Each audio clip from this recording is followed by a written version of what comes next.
الحمد لله رب العالمين الصلاة والسلام على خاتم النبيين وعلى آله وصحبه أجمعين.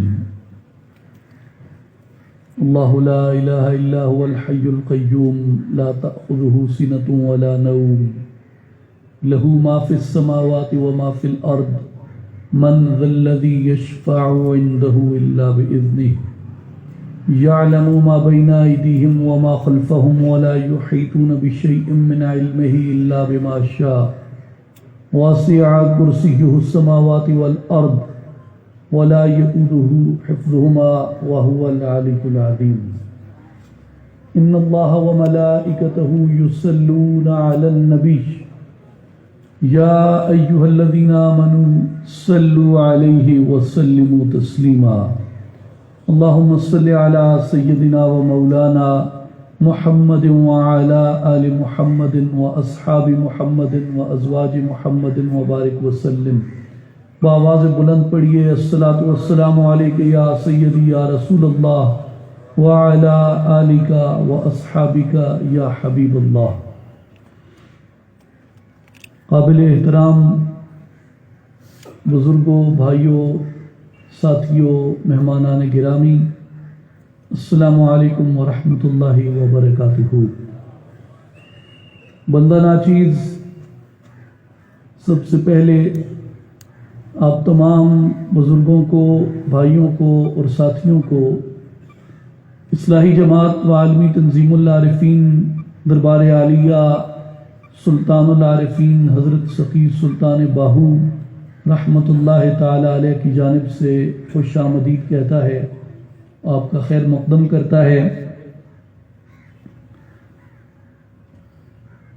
اور یہ اپنے لیے سعادت جانتا ہے کہ آج کی اس بابرکت تقریب میں ہم سب جمع ہوئے اپنی اصلاح نفس کے لیے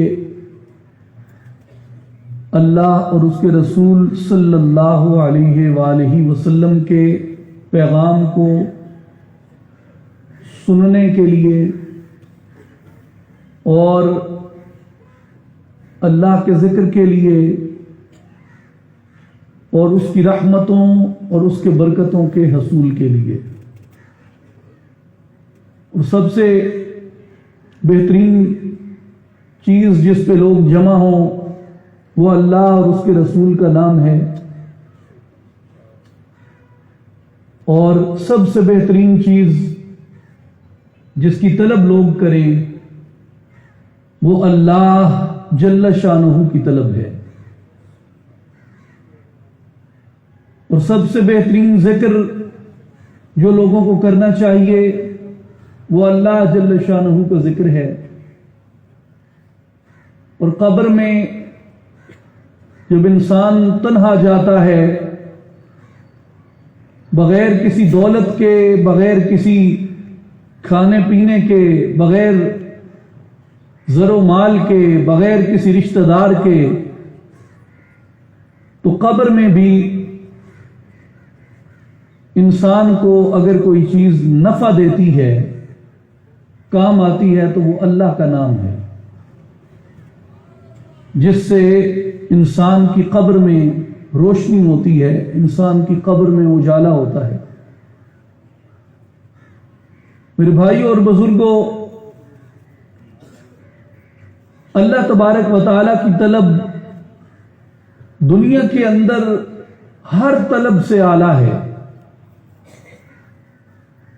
اور اللہ تبارک و تعالی کی محبت کائنات کی ہر محبت سے اعلیٰ ہے، اور اللہ تبارک و تعالی سے عشق کائنات کے ہر عشق سے اعلیٰ ہے. اور جنہیں اس کی لو لگ جاتی ہے، جنہیں اس کی پریت مل جاتی ہے، جنہیں اس کی طلب مل جاتی ہے، ان کی نظر میں پھر دنیا کی کسی اور چیز کی کوئی وقت نہیں رہ جاتی. اور جو اس کا قرب حاصل کرتے ہیں جو اس کی معرفت حاصل کرتے ہیں وہ از راہ محبت، از راہ لطف و کرم ان کو اپنا قرب عطا کرتا ہے، اپنی جانب راستہ عطا کرتا ہے، اپنی جانب آنے میں سہولتیں عطا کرتا ہے، اور وہ لوگ اس کی راہ میں آنے والی آزمائشوں کو بھی رحمت جانتے ہیں، اس کی راہ میں آنے والی مشکلات کو بھی رحمت جانتے ہیں، اس کی راہ میں آزمائے جانے کو بھی اس کی رحمتوں اور اس کے انعامات میں سے سمجھتے ہیں۔ میرے بھائیوں اور بزرگوں، اللہ تبارک و تعالی اپنی شان کے مطابق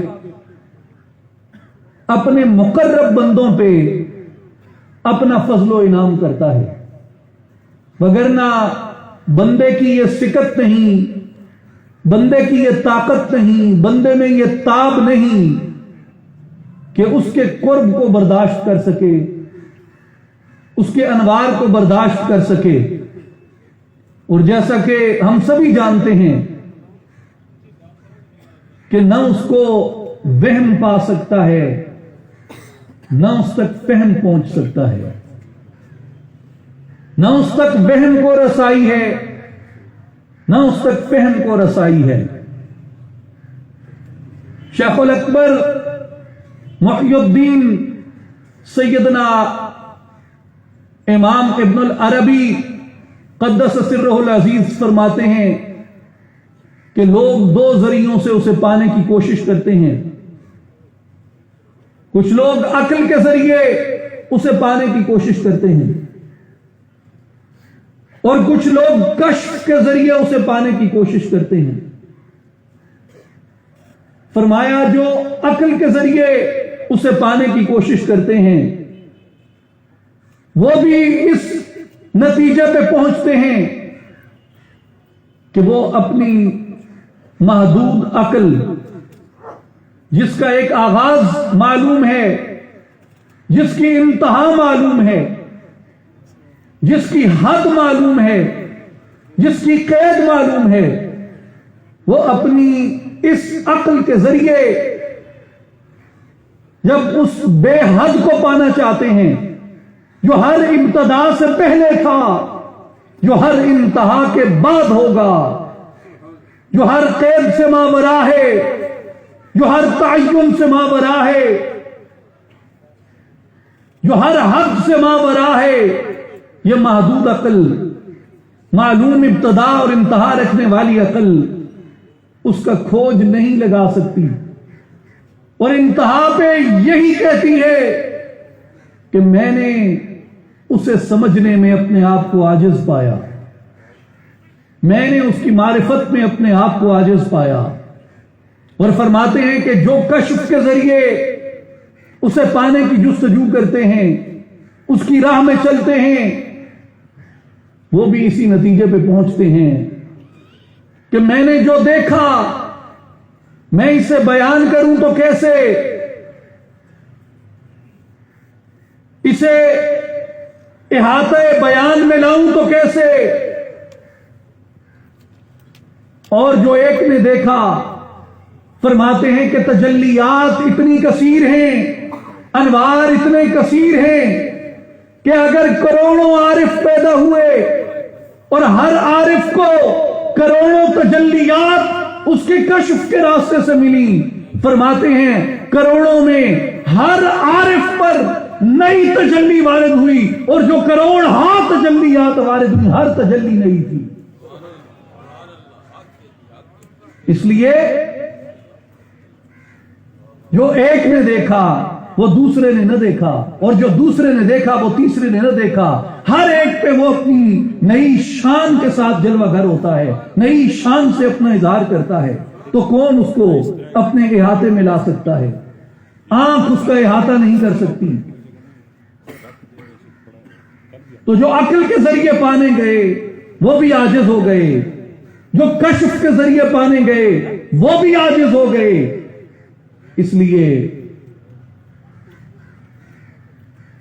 فرماتے ہیں کہ یہی عجز ہے جو بندے کو اتنا ادراک عطا کر دیتا ہے کہ کم از کم میں نے اس کے طلبگاروں میں اپنا نام لکھوا لیا ہے.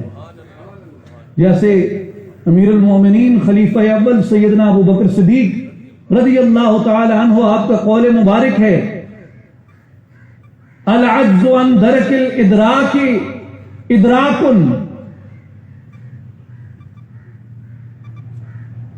کہ ادراک یہ ہے کہ تم یہ اس کے ادراک میں عاجز ہو جاؤ. یہ ادراک ہو جانا کہ میں اس کا ادراک کرنے سے عاجز ہوں، اصل ادراک یہی ہے. اپنی جستجو کے ذریعے، اپنی طلب اور تمنا کے ذریعے. لیکن میرے بھائیوں اور بزرگوں، آپ سبھی اہل علم ہیں، اور یہ باتیں ایسی نہیں جو ہم پہلی بار سنیے کر رہے ہوں، آپ جانتے ہیں انہیں. لیکن یہ شوق اور یہ مرحلہ بندے کے اندر پیدا ہونا چاہیے کہ میں نے اپنے آپ کو خالص کس کے لیے کرنا ہے. میں نے اپنے آپ کو ایک برتر کی جستجو کے لیے، ایک بالا کی جستجو کے لیے خالص کرنا ہے، اس کی لگن میں اور اس کی طلب میں جانا ہے.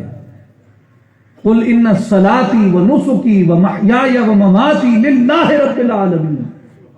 کہ حبیب صلی اللہ علیہ وسلم آپ فرما دیجئے کہ میری نمازیں، میری قربانیاں، میری عبادات، حتیٰ کہ میرا جینا اور مرنا اسی ایک ذات واحد کے لیے ہے. اپنی عبادات کو اس کی ذات کے لیے خالص کر دو، اپنی جستجو کو اس کی ذات اقدس کے لیے خالص کر دو.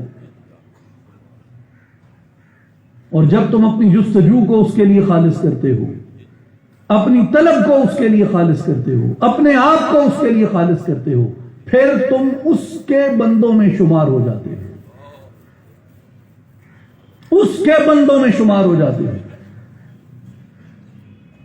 اس کے قرب میں جانے والے، اس کی محبت کے مستحق بننے والے، اس کے انعامات کے مستحق بننے والے بندوں میں شامل ہو جاتے ہو جب اپنے آپ کو اس کے لیے خالص کر دیتے ہو.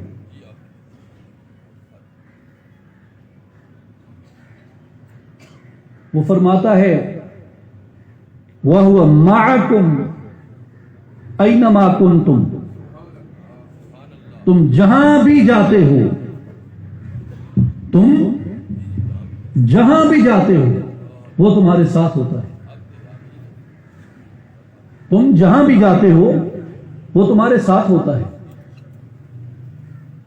میاں محمد بخش عارف کھڑی رحمت اللہ علیہ فرماتے ہیں کہ آپ مکانوں خالی جس کی کوئی مکان نہ خالی، ہر ویلے ہر چیز محمد رکھدہ نت سنبھالی.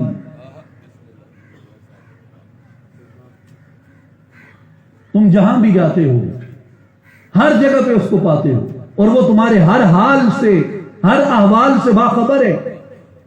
اور تمہارے پاس پھر ایک ہی راستہ بچتا ہے کہ تم اس کی ذات اقدس کے ساتھ، اس کی رحمت سے اپنا تعلق استوار کرو، کیونکہ وہ بے حد ہے، لا انتہا ہے، ذوالجلال والاکرام ہے. تو اس کے ساتھ بندے کا تعلق کیسے قائم ہو جبکہ بندے کی حد ہے، بندہ اس وجود کی قید میں ہے، اس کی عمر کی ابتدا بھی معلوم ہے، اس کی عمر کی انتہا بھی معلوم ہے. تو یہ اتنی قیدوں میں مقید، اتنی حدود کا پابند، اس لا انتہا سے، اس لا تعین سے کیسے اپنا تعلق استوار کر سکتا ہے؟ جہاں وہ مقام ہے کہ جبریل امین جیسا مقرب فرشتہ بھی ایک مقام پہ پہنچ کے رک جاتا ہے، بدو گفت سالار بیت الحرام کہ اے حامل وحی برتر خرام، چو در دوستی مخلصم یافتی، انانم ز صحبت چرا تافتی۔ وہاں پھر محبوب مصطفیٰ علیہ السلام نے فرمایا کہ جبریل اتنی رفاقت رہی میرے ساتھ، یہاں آ کے تو نے اپنی پرواز کی باغیں کیوں تھام لی؟ تو جبریل امین عرض کرتے ہیں یا رسول اللہ صلی اللہ علیہ وسلم، اگر یک سرے منہ برتر پرم فروغ تجلا بے سوزد پرم، اگر میں یہاں سے ایک پر کی نوک کے برابر بھی آگے بڑھتا ہوں تو تجلیات کی کثرت میرے پروں کو جلا دے گی۔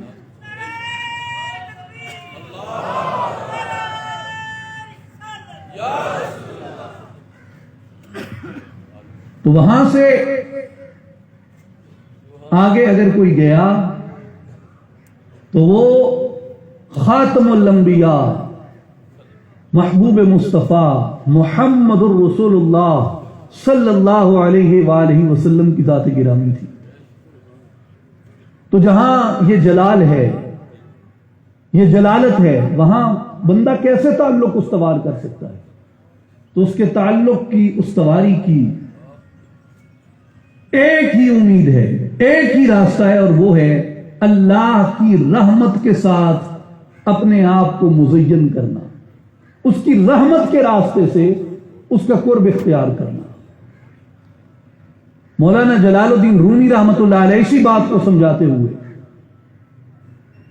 کہ تم اس سے سوائے رحمت کے کوئی اور دوسرا ذریعہ نہیں کہ اس سے اپنا تعلق استوار کر سکو۔ اس پہ سمجھاتے ہوئے ایک حکایت بیان کرتے ہیں مولانا جلال الدین رومی رحمت اللہ علیہ۔ آپ فرماتے ہیں کہ ایک رات سلطان محمود غزنوی وہ بھیس بدل کر شہر میں گشت کر رہے تھے۔ انہوں نے چوروں کا ایک ٹولہ دیکھا اور ان کے ساتھ شامل ہو گئے۔ تو ان میں سے ان کے کسی بڑے نے پوچھا کہ میاں تم کون ہو؟ تو سلطان محمود غزنوی کہنے لگے کہ میں بھی تمہیں میں سے ایک ہوں۔ تو انہوں نے سمجھا کہ شاید ہمارے ساتھ کا ہی کوئی ہے، تو انہوں نے اس کو اپنے ساتھ شامل کر لیا اور ہر ایک نے راستے میں اپنا ہنر بیان کیا کہ اس میں کیا ہنر ہے اور اس میں کیا ہنر ہے۔ کسی نے اپنی شمشیر زنی کی تعریف کی، کسی نے دیوار توڑنے کی تعریف کی، کسی نے نقب لگانے کا اپنا ہنر بیان کیا۔ ان میں سے ایک نے کہا کہ میرا ہنر یہ ہے کہ میں اندھیرے میں دیکھے گئے چہرے کو یاد رکھ لیتا ہوں، اندھیرے میں دیکھے گئے چہرے کو یاد رکھ لیتا ہوں۔ تو انہوں نے جب سلطان سے پوچھا، جو ڈاکو کے روپ میں تھے ان کے ساتھ بھیس بدل کے تھے، کہنے لگے کہ آپ کا کیا ہنر ہے؟ انہوں نے کہا کہ میرے پاس، اس کے پاس تو ہنر یہ ہے نا کہ اس کی آنکھ اندھیرے میں دیکھی گئی شکل کو پہچان لیتی ہے، میرے اندر یہ صلاحیت ہے کہ میرے آنکھ کے ابرو کے ایک اشارے سے سولی پہ لٹکا مجرم اتر آتا ہے۔ اس کی آنکھ میں یہ طاقت ہے کہ یہ اندھیرے میں دیکھی صورت پہچان لیتا ہے، اور میرے ابرو میں یہ طاقت ہے کہ میں سولی پہ لٹکے مجرم کو اتار لیتا ہوں۔ تو مولانا رومی فرماتے ہیں کہ یہ باتیں کرتے گئے اور وہ محل میں داخل ہوئے۔ وہاں جا کے انہوں نے نقب لگائی، بادشاہ کا خزانہ لوٹا، اور رات کو بادشاہ ان کے ساتھ ان کے ٹھکانوں تک آیا اور ان کے ٹھکانے دیکھتا رہا، اور صبح ہونے سے پہلے اپنے محل میں جا پہنچا۔ اور صبح ہوتے ہی اس نے پہرے داروں کو بلایا اور ان کو کہا کہ فلاں فلاں جگہ پہ اس شکل اور حلیے کے لوگ موجود ہیں، وہ رات کو یہاں سے خزانہ لوٹ کے لے گئے ہیں، وہ خزانہ بھی لے آؤ اور چوروں کو بھی لے آؤ۔ تو خزانہ بھی آ گیا، چور بھی آ گئے۔ تو بادشاہ نے حکم دیا کہ ان سب کو تختہ دار پہ لٹکا دو، تو ان سب کو تختہ دار پہ لٹکا دیا گیا. تو ان میں سے جو ایک تھا جس نے کہا تھا کہ میری آنکھ اندھیرے میں دیکھی گئی صورت کو پہچان لیتی ہے، اس نے بادشاہ کی صورت کو پہچان لیا کہ یہ تو وہی ہے جو رات کو بیس بدل کے ہمارے ساتھ شامل تھا. تو اس نے بادشاہ کو کہا کہ جو ہمارے ہنر تھے وہ تو ہمیں تختہ دار تک لے آئے ہیں، سولی تک لے آئے ہیں. اور کہنے لگا کہ اگر جان کی امان پاؤں تو آپ بھی شریک تھے ہمارے ساتھ اس سفر میں، آپ نے بھی اپنا ایک ہنر بیان کیا تھا، اور وہ ہنر یہ تھا کہ آپ کے ایک ابرو کے اشارے سے تختہ دار پہ لٹکے مجرم اتر سکتے ہیں. تو کہتے ہیں کہ ہمارے ہنر ہمیں تختہ دار تک لے آئے، اب اپنے ہنر کو آزما اور ہمیں اس تختہ دار سے بچا لے. تو رومی فرماتے ہیں کہ سلطان محمود مسکرائے اور انہوں نے اس ایک چہرہ شناس کی وجہ سے، اس ایک چہرہ شناس کی وجہ سے جو اندھیرے میں دیکھے ہوئے چہروں کو پہچان لیتا تھا، اس ایک چہرہ شناس کی وجہ سے تمام مجرموں کو بخش دیا، اسے اتار لیا. مولانا جلال الدین رومی رحمۃ اللہ علیہ فرماتے ہیں کہ لوگوں تمہاری بھی اس دنیا کے اندر یہی روئے داد ہے. فرماتے ہیں کہ یہ دنیا وہ کالی رات ہے، یہ دنیا وہ کالی رات ہے، اور جو چوری ہے وہ تمہارے گناہ ہیں.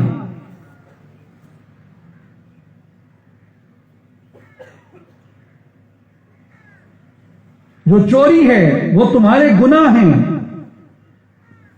اور جو چہرہ شناس ہے، جو اندھیرے میں دیکھا گیا چہرہ پہچان لیتا ہے، وہ شخص ہے جسے دنیا میں اپنے نقائص کے باوجود، اپنے عیبوں کے باوجود کسی حد تک اتباع نصیب ہوئی اور اس نے اللہ کی رحمت کو پہچان لیا. فرماتے ہیں کہ ایک رحمت کو پہچاننے والا 100 مجرموں کی سفارش سلطان کے سامنے کر سکتا ہے.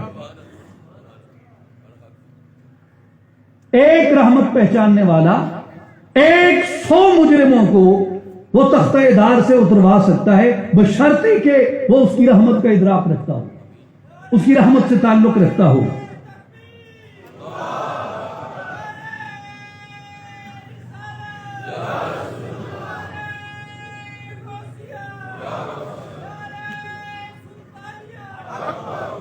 اس لیے وہ اپنی مخلوق سے اپنا جو تعلق استوار فرماتا ہے وہ اس کی رحمت کا ہے، اس کے کرم کا ہے، اس کے فضل کا ہے. اور جتنا زیادہ انسان اس کی رحمت کو تلاش کرتا ہے اتنا زیادہ اس کے فضل اور اس کے کرم کا مستحق ہوتا ہے. اب سوال یہ ہے کہ اس کی رحمت کی تلاش کیسے کی جائے.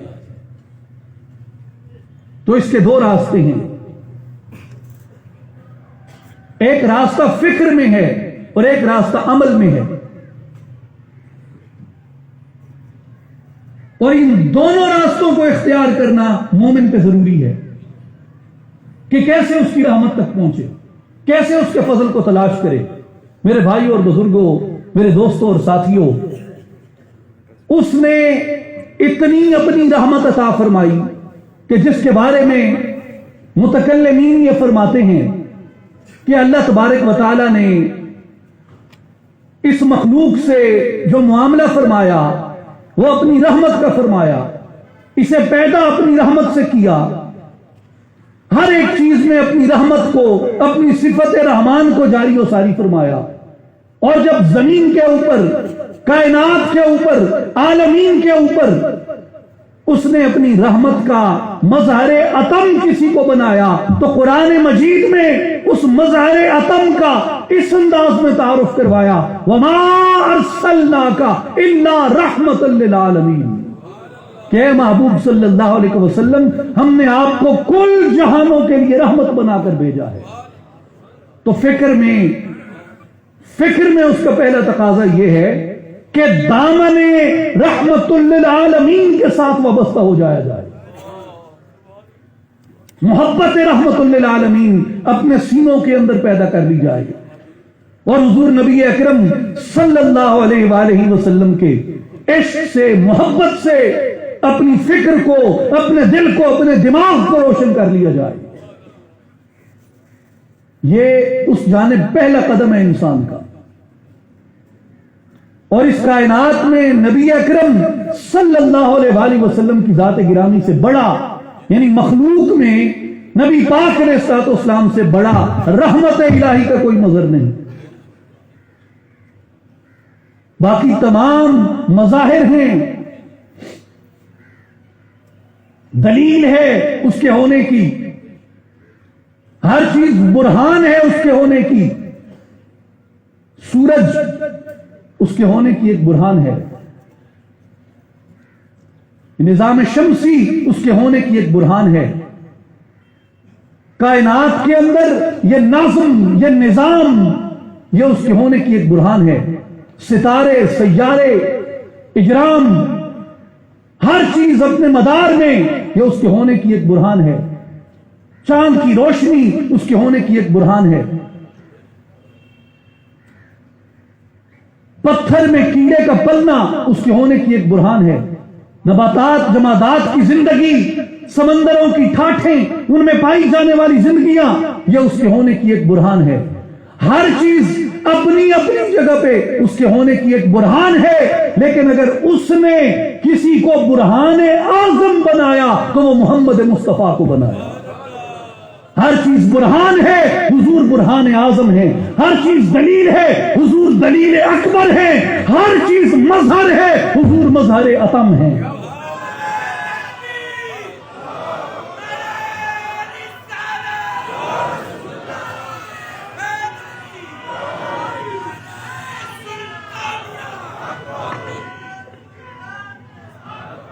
ہر چیز برہان ہے، حضور برہان اعظم ہیں. ہر چیز دلیل ہے، حضور دلیل اکبر ہیں. ہر چیز مظہر ہو سکتی ہے مگر حضور مظہر اتم ہیں.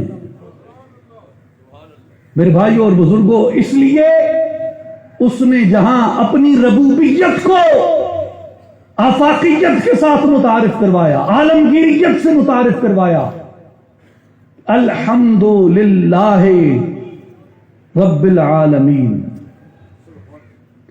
کہ سب تعریفوں کے لائق وہی ہے اللہ. کون؟ جو رب ہے تمام جہانوں کا. اور جب محبوب مصطفیٰ علیہ الصلوۃ والسلام کو متعارف کروایا تو حضور کی رحمت کو بھی عالمگیریت اور آفاقیت کے ساتھ متعارف کروایا کہ وما ارسلناک الا رحمت للعالمین. خدا کی خدائی کی وسعت جہاں تک محمد کی ہے، شان رحمت وہاں تک. تو فکر میں مومن پہ لازم ہے کہ سب سے پہلے اپنے دل کو، دماغ کو، سوچ کو، تصور کو، خیال کو، ہر ایک چیز کو حضور نبی پاک علیہ الصلوۃ والسلام کی ذات اقدس سے وابستہ کر لے.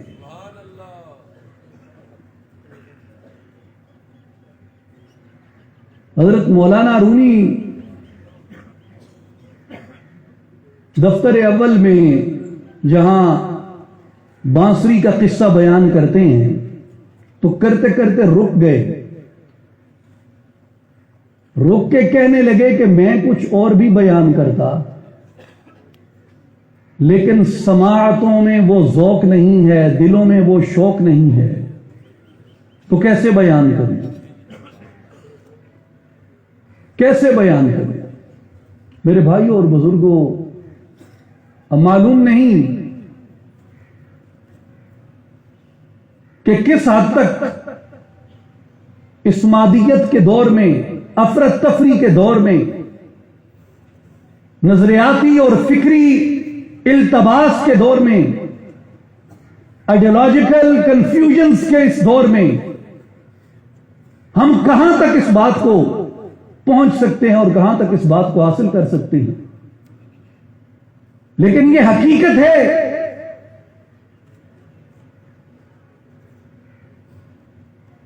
کہ نبی پاک علیہ الصلوۃ والسلام کی ذات گرامی سے جب تک انسان وابستہ نہیں ہوتا، نبی پاک علیہ الصلوۃ والسلام کی ذات گرامی سے جب تک عقلاً، قلباً، فکراً، نظراً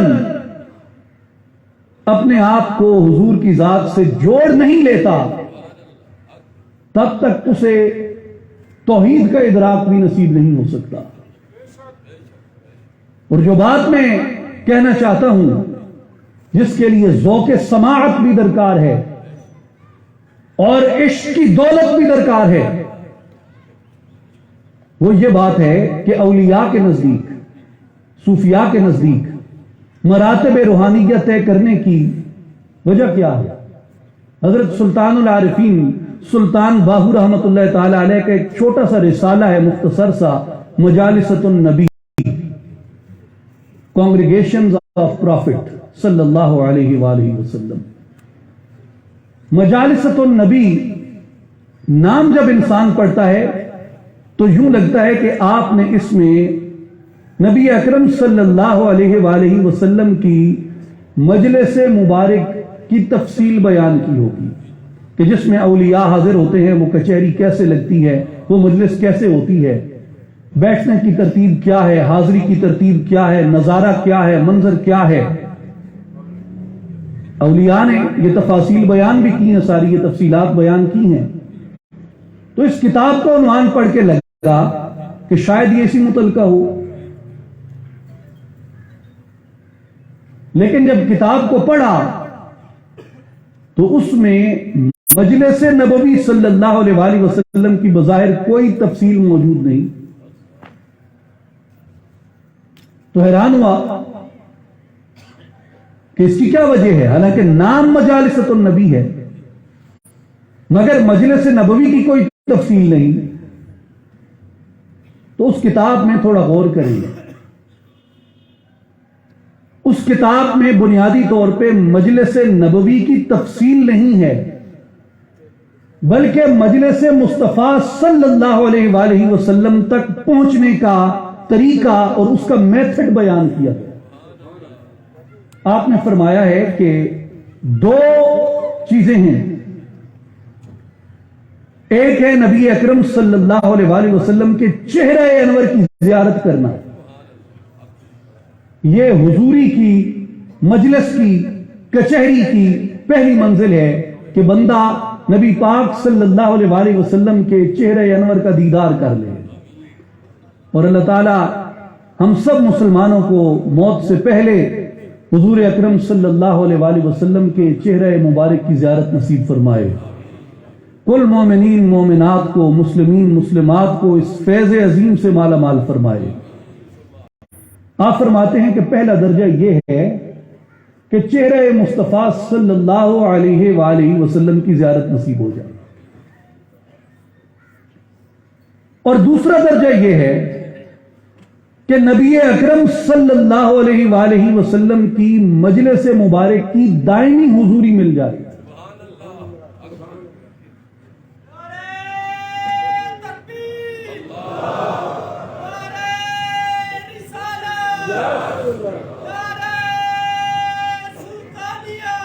مجلس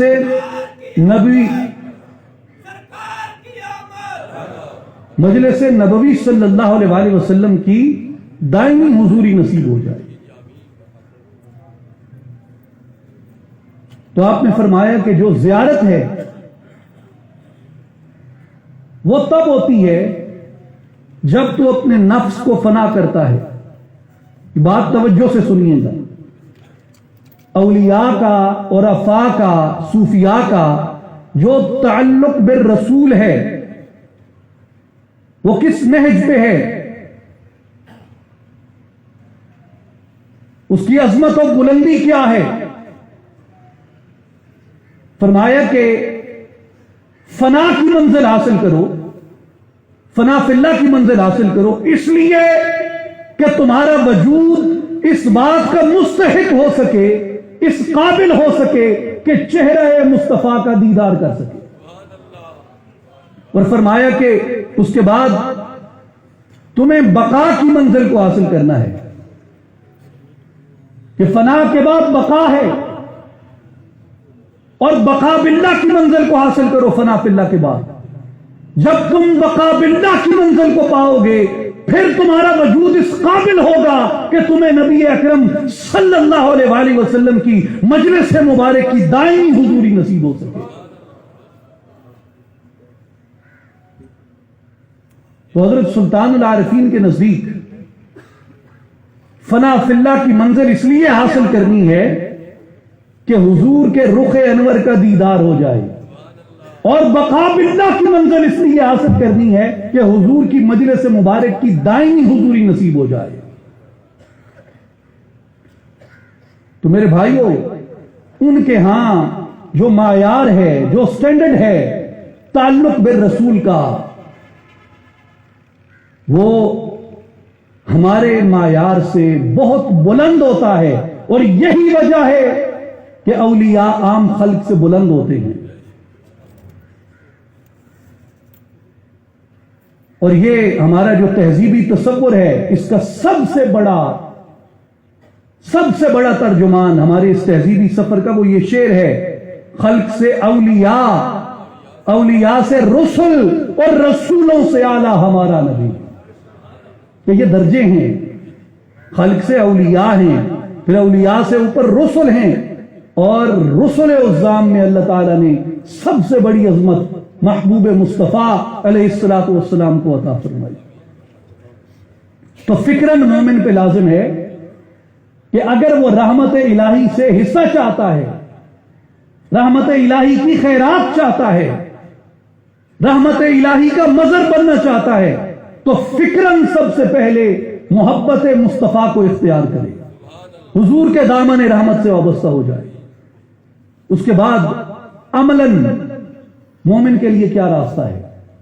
جو عمل کا راستہ ہے اس کے لیے کہا گیا ہے کہ تخلقوا باخلاق اللہ، اپنے آپ کو اخلاق الہیہ سے متخلق کر لو، اور صفات الہیہ سے متصف کر لو۔ بعض صفات اس کی صفات جلال ہیں، اور بعض صفات اس کی صفات جمال ہیں۔ تو مومن پر یہ لازم ہے کہ وہ صفات جمال سے حصہ حاصل کرے، جیسے وہ سخی ہے اور واپسی کے صلے اور واپسی کی توقع کے بغیر اپنے بندوں کو عطا کرتا ہے۔ تو اس درجے پہ پہنچ کے ہمارے اوپر یہ لازم ہو جاتا ہے کہ ہم ایسی سخاوت اختیار کریں جو بلا تخصیص ہو، بلا تخصیص رنگ و نسل و مذہب، بلا تخصیص علاقہ و خطہ، بلا تخصیص زبان، بلا تخصیص فرقہ، جو بھی مستحق نظر آئے اس پہ سخاوت کی جائے، اور صلے اور واپسی کی توقع کے بغیر کی جائے۔ یہ صفت الہیہ ہے۔ وہ عیب ڈھانپتا ہے، ستار العیوب ہے، تو لوگوں کے عیب ڈھانپے جائیں، ان کے بھی جو اپنے ہیں اور ان کے بھی جو بیگانے ہیں۔ وہ معاف کرتا ہے تو معاف کیا جائے، ان کو بھی جنہوں نے چھوٹے گناہ کیے اور ان کو بھی جنہوں نے بڑے گناہ کیے، ان کو بھی جو میرے تھے، ان کو بھی جو میرے نہیں ہیں۔ یہ اس کی شان رحمت ہے، اور مومن پر یہ لازم ہے کہ وہ ان صفات جمال سے حصہ حاصل کرے۔ جیسے علامہ اقبال رحمۃ اللہ علیہ فرماتے ہیں کہ رنگ او برکن مثال او شبی، در جہاں عکس جمال او شبی، اس کی رحمت کا رنگ اپنے اوپر اوڑھ لے اور اس کی رحمت میں رنگ جا۔ در جہاں عکس جمال او شبی، اور اس دنیا کے اندر اس کی رحمت کے جمال کی تصویر بن جا جو اس کی رحمت کو دیکھنا چاہے. تیرے کردار سے تیرے معبود کی رحمت نظر آنی چاہیے. تیرے کردار سے تیرے معبود کی رحمت نظر آنی چاہیے.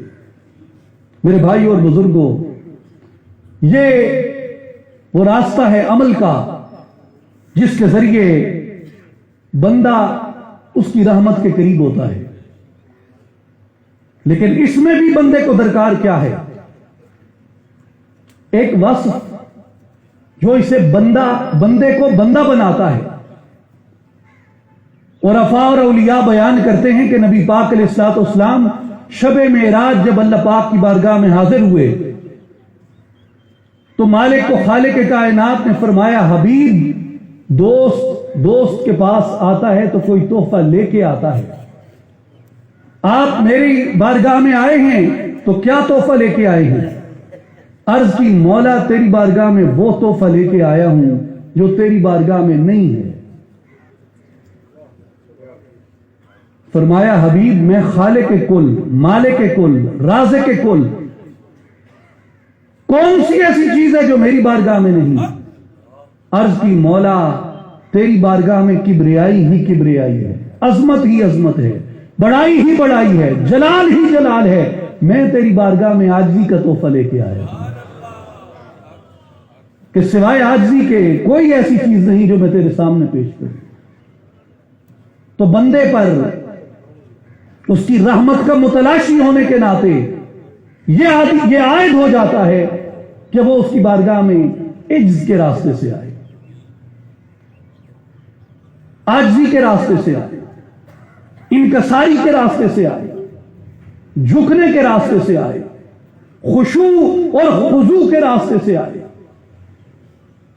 اسے رکوع کیوں پسند ہیں؟ اسے سجدے کیوں پسند ہیں؟ نماز تو ساری ہی برکت ہے، نماز تو ساری ہی ذکر ہے، لیکن چہرے کی روشنی قرآن کہتا ہے سیماہم فی وجوہہم من اثر السجود. عبادت ساری اسی کی ہے، ذکر سارا اسی کا ہے، چہرے میں نور سجدے سے آتا ہے. سیماہم فی وجوہہم من اثر السجود، اس لیے کہ سجدہ انتہائی عجز ہے، اس لیے کہ سجدہ انتہائی انکسار ہے. تو اس کی بارگاہ میں بندہ عاجزی کے ذریعے سے جاتا ہے، مخلوق پر رحمت کے ذریعے سے جاتا ہے. اور جو مخلوق پہ رحم کرتا ہے مولا اس پہ رحم کرتا ہے. جو مخلوق پہ کریم ہو جاتا ہے مولا اس پہ کریم ہو جاتا ہے.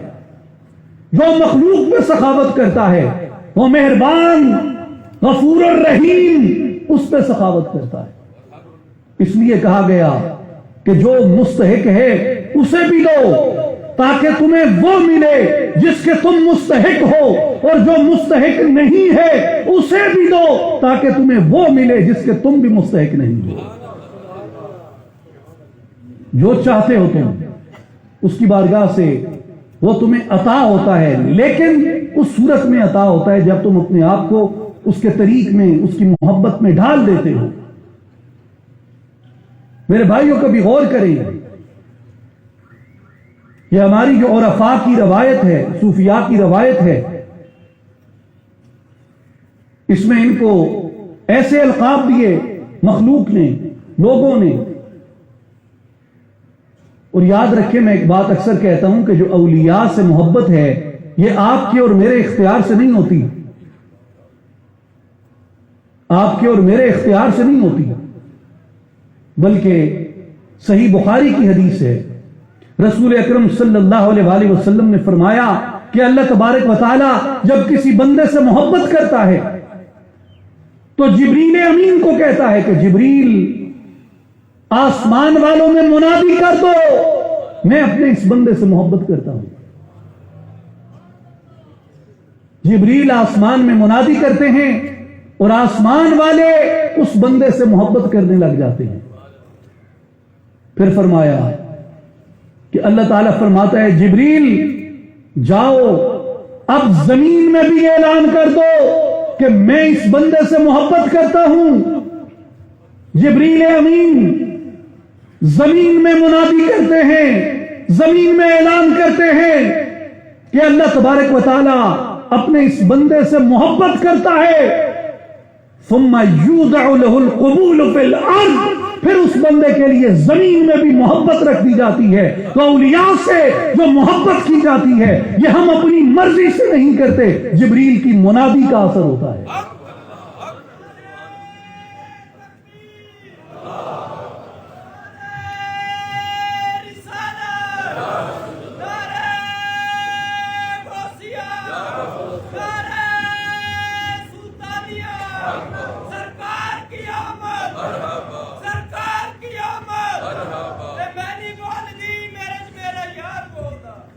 میرے بھائیوں, اس لیے ان لوگوں سے جو محبت ہے وہ ہم اپنے اختیار سے نہیں کر رہے ہوتے, وہ جبریل کی منادی ہے. اور آپ کبھی غور کریں ان کے القاب میں, فرید الدین گنج شکر, علی بن عثمان حجویری داتا گنج بخش,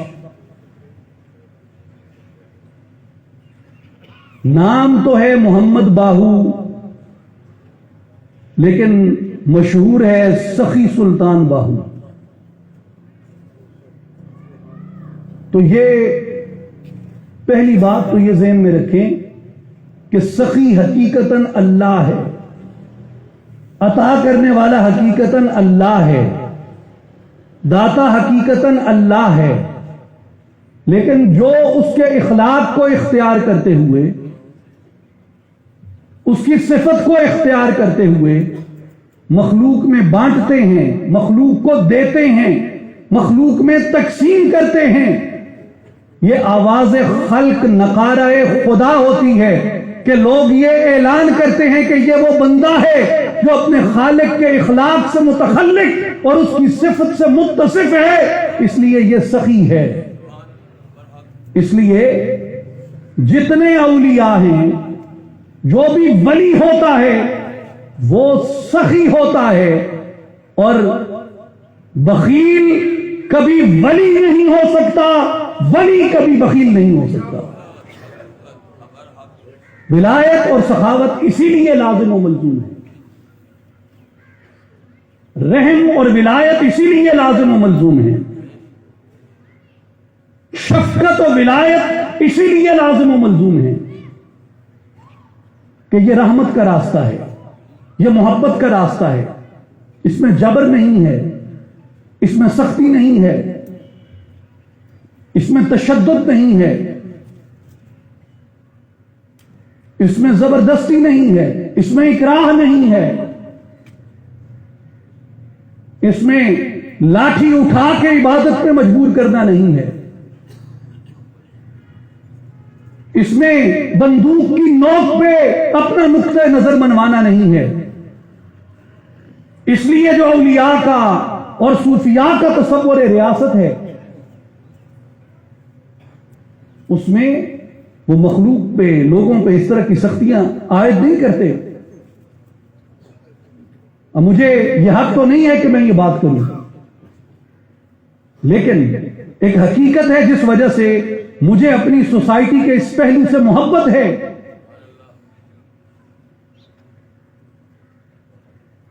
کہ ہمارے ملک کے اندر جو معاشرہ ہے اس میں باوجود ہزار خرابیوں کے یہ لازم ہے کہ لوگوں کو یہاں پہ اپنے عقیدے کو, اپنے نقطۂ نظر کو اپنی آزادی سے پریکٹس کرنے کی اجازت ہے, اور کسی پہ زبردستی نہیں ہے, بندوق کی نوک نہیں ہے, ریاست کا جبر نہیں ہے. وگرنہ آپ میں سے وہ لوگ جو عرب ممالک سے مغرب کی طرف سفر کرتے ہیں وہ عرب سے بیٹھتے ہوئے تو ایمریٹس میں, قطر میں, اتحاد میں, باقی ایئر لائنز میں بہت سے حجاب اور بہت سی ابائے دیکھتے ہوں گے، لیکن جب فلائٹ پرواز کرتی ہے مغرب کی جانب تو وہ سارے ابائے کدھر غائب ہو جاتے ہیں؟ وہ سارے حجاب کدھر غائب ہو جاتے ہیں؟ یہ حال بہت سے مڈل ایسٹرن ممالک کا ہے، لیکن پاکستان کے اندر جو خاتون یہاں ابایا اور حجاب کی پابند نہیں، وہ باہر بھی ابایا اور حجاب کی پابندی نہیں کرتی، لیکن جو یہاں ابایا اور حجاب کی پابند ہے وہ فرینکفرٹ میں، جرمنی میں، پیرس میں بھی، ہیتھرو پہ بھی، نیو یارک کے اندر بھی وہ حجاب کی پابند ہے، اس لیے کہ اس نے اس عمل کو اپنے شوق سے اور اپنے تعلق باللہ سے اختیار کیا، اس نے کسی جبر سے اختیار نہیں کیا۔ میرے بھائی اور بزرگوں، ہر وہ عمل جس کی بنیاد جبر پہ ہوتی ہے وہ عارضی ہوتا ہے، وہ بے اجر ہوتا ہے، وہ بے صلہ ہوتا ہے۔ اس لیے جو اولیاء کا میتھڈ ہے، جو اولیاء کا طریقہ کار ہے، اس میں جبر نہیں ہے، اس میں سہولت ہے، اس میں آپ کی تربیت ہے، تربیت کے ذریعے، رغبت کے ذریعے، ترغیب کے ذریعے، شوق کے ذریعے، محبت کے ذریعے عمل کا جذبہ پیدا کیا جاتا ہے۔ اور جب آپ شوق سے کوئی عمل کرتے ہیں، جبر سے کیا گیا عمل، جب شمشیر سامنے آتی ہے، تیغ و سنا سامنے آتی ہیں، تو لوگ سرنڈر کر جاتے ہیں، جھک جاتے ہیں۔ لیکن اگر محبت سے، شوق سے، عشق سے، تربیت سے، مشاہدے سے، یقین سے کسی نظریے کو اختیار کیا گیا ہو، پھر حسین کا سر نیزے پر بھی چڑھا دیا جائے، یزید کے سامنے نہیں جھکتا۔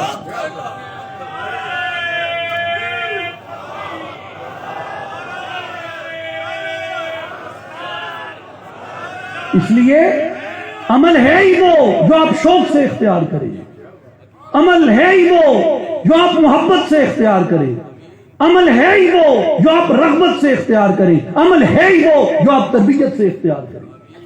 اس لیے میرے بھائی اور بزرگوں، جو رحمت کا راستہ ہے یہ ترغیب کا راستہ ہے، یہ رغبت کا راستہ ہے، یہ محبت کا راستہ ہے، یہ دل کو صاف کر کے لے جانے کا راستہ ہے۔ جس طریقے بچے کو بہلایا جاتا ہے،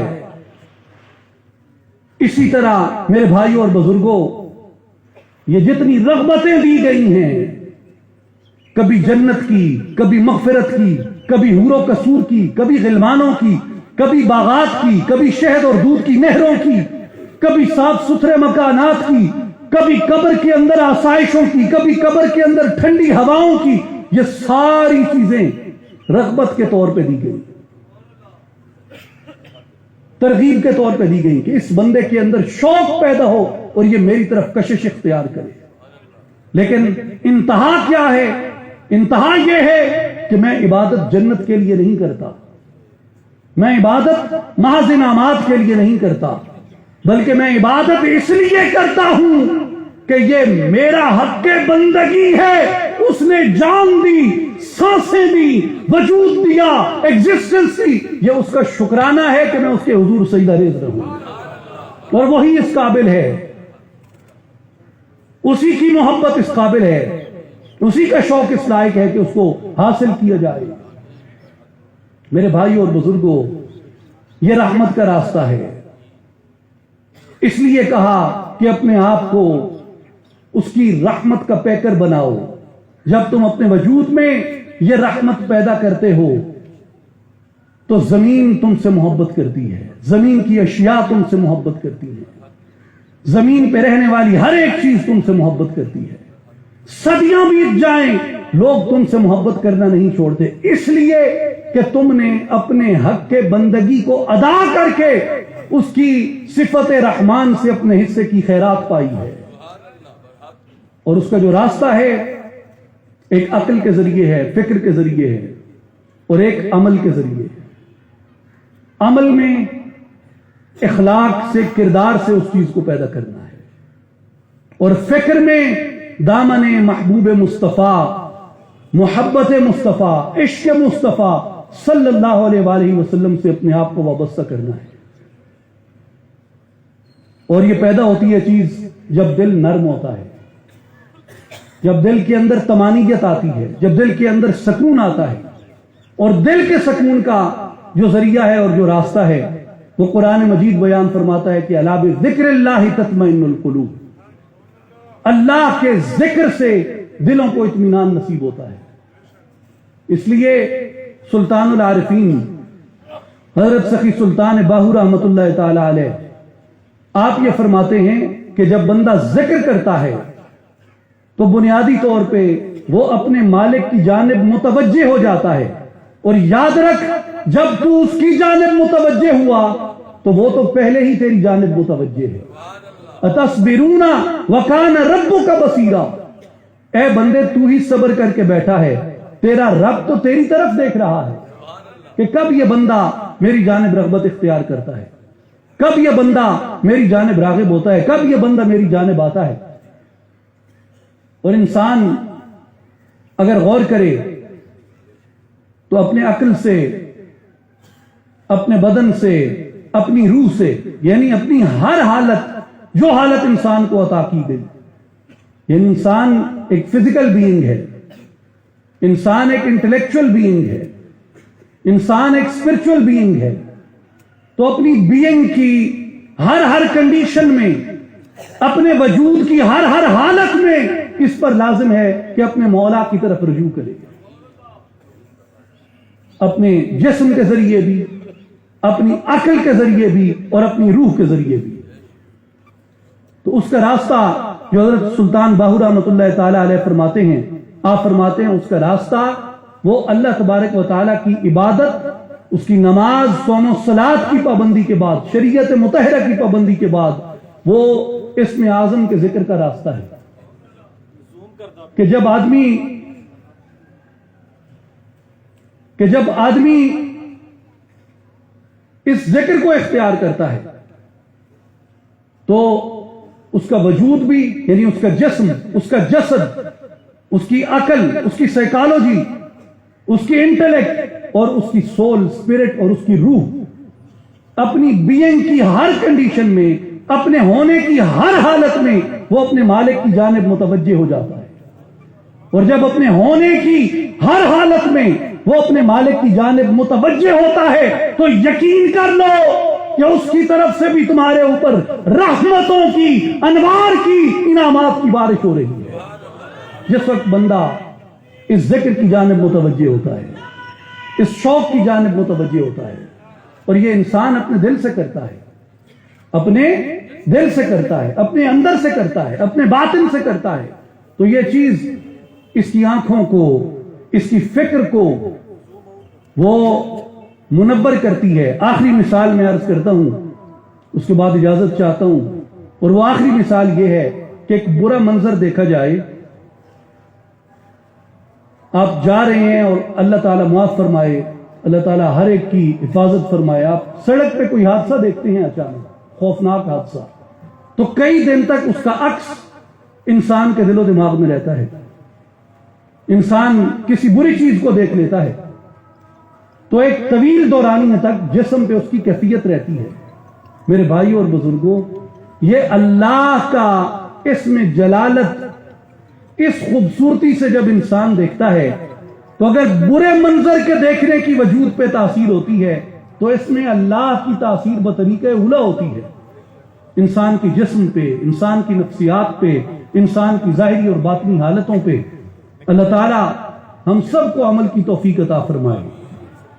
اصلاحی جماعت و عالمی تنظیم العارفین کی یہی دعوت ہے کہ آئیں اس ذکر کے ذریعے، اس عمل کے ذریعے، اس فکر کے ذریعے دامن محبت مصطفیٰ کو تھام لیں اور رحمت الہی کے پیکر بن جائیں، اس کی مخلوق پہ رحیم ہو جائیں، اس کی مخلوق پہ رحم کرنے والے بن جائیں، اور اس کے اخلاق سے متخلق ہو جائیں، اس کی صفات سے متصف ہو جائیں. ان اللہ و ملائکتہ یصلون علی النبی یا ایھا الذین آمنوا صلوا علیہ وسلموا تسلیما. اللہم صل علی سیدنا و مولانا محمد وعلی آل محمد واصحاب محمد وبارک وسلم. وآخر دعوانا ان الحمدللہ رب العالمین.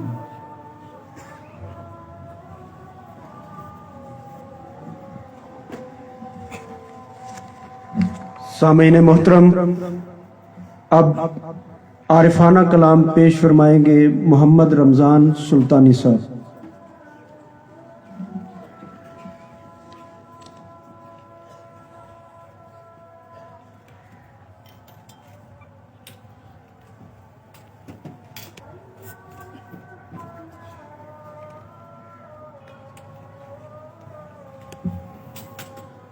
صلی اللہ علیہ یا رسول اللہ وسلم علیہ یا حبیب اللہ.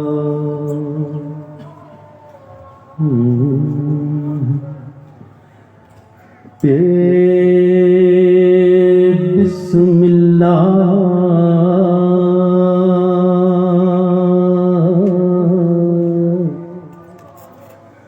اسم اللہ دا